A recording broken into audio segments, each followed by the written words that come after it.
अस्सलाम वालेकुम। मैं डॉक्टर नोमान तारीफ़ आपके सामने हाज़िर हूँ एक नई सेगमेंट के साथ। आज जिस चीज़ पे मैं बात कर रहा हूँ वो है कि अक्सर मरीज़ ये सवाल करते हैं कि डॉक्टर साहब क्या मेरे एक गुर्दे में मसला है या दोनों गुर्दों में प्रॉब्लम है, क्या मेरी ये बीमारी जो है क्या ये दाएं गुर्दे में है या बाएं गुर्दे में है। तो ये वो चीज़ें ऐसी हैं जो हम लोग इस चीज़ से समझ सकते हैं कि अगर तो गुर्दे के अंदर बीमारी है पथरी की वजह से, या उस एक गुर्दे के अंदर खुदा ना खास्ता कोई ट्यूमर हो गया है या इन्फेक्शन या कोई और प्रॉब्लम आ गई है, तो फिर वो एक गुर्दे की बीमारी है, चाहे वो दाएं में हो जाए या बाएं में हो जाए। ये इन्फेक्शन दोनों गुर्दों में भी हो सकती है, पथरियाँ दोनों तरफ भी हो सकती हैं, तो फिर दोनों तरफ की प्रॉब्लम आ गई। अगर बज़ाहिर और कुछ नहीं है, पथरी नहीं है, रुकावट नहीं है, तो फिर ये मसला जो है ये कहीं और से आ रहा है। और क्या है, जिस तरह फ़र्ज़ किया है शुगर है, शुगर की बीमारी तो ब्लड के अंदर है, ब्लड के अंदर शुगर बड़ी होती है, ये हर जगह जा रही है, तो दाएं गुर्दे में भी जाएगी, बाएं गुर्दे में भी जाएगी, सो दोनों तरफ जाके उसको डैमेज करेगी। और इसी तरह बहुत सारी और दूसरी बीमारियां जिसमें ब्लड प्रेशर, तो ब्लड प्रेशर की आम तौर पे अगर ज़्यादा है तो वो दोनों गुर्दों के ऊपर असर कर रहा है और उसी तरह वो डैमेज करेगा दोनों गुर्दों पे। लेकिन कुछ सूरतों में अगर खून की एक शरेयान एक किडनी की तंग है तो वो उसी किडनी के अंदर प्रेशर कम होगा और गुर्दा सिकुड़ सकता है, तो उस सूरत में एक गुर्दा सिकुड़ गया और उसकी वजह से फिर ब्लड प्रेशर बढ़ जाता है। तो ये वो चीज़ है जो ब्लड प्रेशर में देखनी पड़ती है कि भाई क्या अल्ट्रासाउंड के ज़रिए गुर्दे का एक साइज़ कैसा है, दूसरा साइज़ कैसा है, क्या दोनों सेम साइज़ के हैं, एक छोटा तो नहीं हो गया, एक नॉर्मल साइज़ है।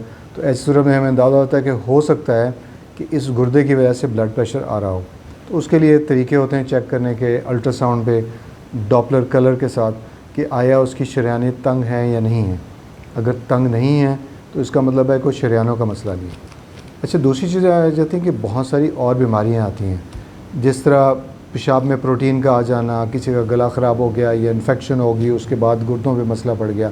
तो ये वो चीज़ें हैं, ये ब्लड के अंदर चल रही होती हैं, जिनमें हम कहते हैं एंटीबॉडी की बीमारियाँ। तो जिस तरह आपने कोरोना में सुना होगा बहुत सारी एंटीबॉडीज़ बन जाती हैं, इसी तरह किसी भी इन्फेक्शन में या किसी और ख़ास वजूहात की वजह से जिनका हमें अभी तक पूरी तरह पूरी दुनिया में हम इसको मालूम नहीं कर सके, और कुछ बीमारियों का हम मालूम कर चुके हैं, और उनमें एंटीबॉडीज़ बन जाती हैं।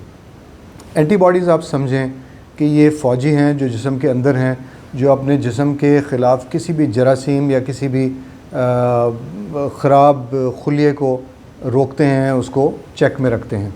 तो उसके ख़िलाफ़ एक सिपाही या फ़ौजी का काम करते हैं। लेकिन अगर यही सिपाही अपने जिस्म के ख़िलाफ़ लड़ना शुरू हो जाए तो वो कैसे, कि एक इन्फेक्शन हुई, फ़ौजी बन गए, सिपाही बन गए, और वो सिपाही जो हैं वो उनका काम क्या था कि जो बाहर से आई है इन्फेक्शन या जरासीम उसको रोकें। उसके बजाय उन्होंने क्या किया, वो तो रोक दिया उन्होंने, साथ साथ उन्होंने कहा अच्छा जिस्म के अंदर ये गुर्दे हैं, गुर्दे के अंदर ये वाली एक ख़ास प्रोटीन है, ये तो मुझे ऐसे ही लग रहा है जिस तरह बाहर का जरासीम है, तो उसके ऊपर भी जाके अटैक कर देते हैं। तो इस तरह आपके गुर्दों पे असर पड़ना शुरू है, क्योंकि ये ब्लड के अंदर बीमारी है, तो ये दोनों गुर्दों में होगी। तो इसलिए जब भी कोई बीमारी होती है गुर्दों में, अगर वो ब्लड की वजह से है या किसी और वजह से जिसमें अंदर एंटीबॉडीज़ बन रही हैं, या शुगर ज़्यादा है या ब्लड प्रेशर ज़्यादा है, वो दोनों गुर्दों पे असर करेगा। तो इसलिए दोनों गुर्दों पे ही वो बीमारी होगी। जबकि अगर लोकल उस एक गुर्दे के अंदर पथरी है या उसके अंदर रुकावट हो गई है किसी ट्यूमर की वजह से या किसी इन्फेक्शन की वजह से जो एक ही गुर्दे में है, तो ऐसी सूरत में फिर एक ही किडनी की प्रॉब्लम होगी। उम्मीद है आपको अब समझ आ गई होगी कि भी अगर गुर्दों के टेस्ट ख़राब हुए हैं, जिसको क्रेटिनिन कहते हैं, हम पिछले एक वीडियो में आपको बताया था भी क्रेटिनिन क्या है, तो वो अगर ज़्यादा हो जाए तो इसका मतलब है दोनों किडनी में प्रॉब्लम आ गई है। अगर इंसान का एक गुर्दा ख़त्म हो जाए तो दूसरा गुर्दा सही काम करता रहे, तो आपकी किडनी के टेस्ट ब्लड के कभी भी ख़राब नहीं होंगे, वो नॉर्मल रहेंगे। तो अल्लाह ताला ने इंसान के लिए दो गुर्दे इसलिए बनाए हैं कि अगर एक ख़त्म भी हो जाए तो दूसरा मुकम्मल तौर पे पूरा काम उसका टेक ओवर कर ले और एक नॉर्मल हेल्दी लाइफ गुजरे। अल्लाह हाफ़िज़।